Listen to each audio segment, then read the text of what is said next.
ನಮಸ್ಕಾರ ಎಲ್ಲರಿಗೂ. ಬನ್ನಿ ಇವತ್ತು ಕ್ವಿಕ್ಕಾಗಿ ಇಂಥ ಬ್ಯುಸಿ ಟೈಮಲ್ಲಿ ತುಂಬ ಸಿಂಪಲ್ಲಾಗಿ ದೋಸೆ, ಇಡ್ಲಿ, ಪೂರಿ, ಪರೋಟ, ರೈಸ್ಗೆ ಕಾಂಬಿನೇಷನ್ ಆಗಿ ಈಸಿಯಾಗಿ ಮಾಡುವಂಥ ಒಂದು ಚಟ್ನಿನ ನಿಮಗೆ ಹೇಳ್ಕೊಡ್ತೀನಿ.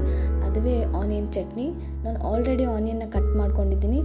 ಒಂದು 2 ಆನಿಯನ್, ಟೊಮೊಟೊ ಮತ್ತು ಚಿಲ್ಲಿ, ಬೆಳ್ಳುಳ್ಳಿನ ತೊಗೊಂಡ್ಬಿಟ್ಟು ಈ ಥರ ಫ್ರೈ ಮಾಡ್ಕೊಳ್ಬೇಕು. ಒಂದು ಚೂರು ಶೇಂಗಾನೂ ಹಾಕಬೇಕು. ತುಂಬ ಟೇಸ್ಟಿಯಾಗಿ ಕೂಡ ಇರುತ್ತೆ. ಚೆನ್ನಾಗಿ ಫ್ರೈ ಮಾಡಬೇಕು. ಇವಾಗ ಅರಿಶಿನ, ಖಾರ, ಉಪ್ಪು ಎಲ್ಲ ಹಾಕ್ಕೊಂಡು ಚೆನ್ನಾಗಿ ಫ್ರೈ ಮಾಡ್ಕೋಬೇಕು.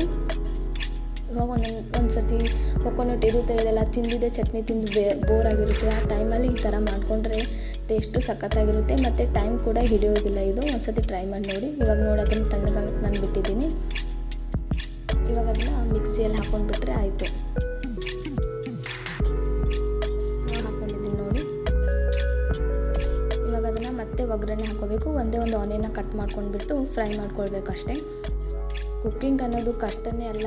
ಸ್ವಲ್ಪ ಇಂಟ್ರೆಸ್ಟ್ ಇದ್ದರೆ ಸಾಕು. ನಮ್ಮದು ಮನೆಯಲ್ಲೇ ನಾವು ಹೋಟೆಲ್ ಟೇಸ್ಟ್ನ ಕ್ರಿಯೇಟ್ ಮಾಡ್ಬೋದು. ನಮ್ಮ ಫ್ಯಾಮಿಲಿ ಕೂಡ ಹೆಲ್ದಿಯಾಗೂ ಇರುತ್ತೆ ಮತ್ತು ಅವ್ರಿಗೆ ಕೂಡ ಹ್ಯಾಪಿ ಕೂಡ. ನೋಡಿ ಇವಾಗ ಒಗ್ಗರಣೆ ಹಾಕ್ಕೊಂಡೆ, ಅದಕ್ಕೆ ಅದನ್ನು ಮಿಕ್ಸ್ ಮಾಡಿಬಿಟ್ಟೆ.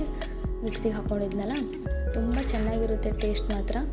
ಟ್ರೈ ಮಾಡಿ ನೋಡಿ. ಎಲ್ಲದಕ್ಕೂ ಕಾಂಬಿನೇಷನ್ ಕ್ವಿಕ್ಕಾಗಿರುತ್ತೆ. ಏನು ಮಾಡಬೇಕಂತ ಟೆನ್ಷನ್ನೇ ಬೇಡ. ಇದೊಂದು ಮಾಡಿಬಿಟ್ರೆ ಸಾಕು. ಯಾರೆಲ್ಲ ವೀಡಿಯೋ ನೋಡ್ತಿದ್ರೆ ಪ್ಲೀಸ್ ಸಬ್ಸ್ಕ್ರೈಬ್ ಮಾಡಿ, ಲೈಕ್ ಮಾಡಿ, ಶೇರ್ ಮಾಡಿ, ಕಮೆಂಟ್ ಮಾಡಿ, ಸಪೋರ್ಟ್ ಕೂಡ ಮಾಡಿ. ನಾನು ಆಲ್ರೆಡಿ ಟೊಮೊಟೊ ಪರೋಟ ಮತ್ತು ಜೀರಾ ರೈಸ್ನ ನಾನು ವೀಡಿಯೋದಲ್ಲಿ ಹಾಕಿದ್ದೀನಿ. ಅದು ಕೂಡ ಕಾಂಬಿನೇಷನ್ನಾಗಿ ತಿನ್ಬೋದು. ಹೊಸದಾಗಿ ಯಾರು ನೋಡ್ತಿದ್ದೀರಾ ಪ್ಲೀಸ್ ಸಬ್ಸ್ಕ್ರೈಬ್ ಮಾಡೋದನ್ನು ಮರಿಬೇಡಿ. ನೆಕ್ಸ್ಟ್ ಕುಕ್ಕಿಂಗ್ ವ್ಲಾಗಲ್ಲಿ ಸಿಗೋಣ. Take care. Bye. Thank you so much.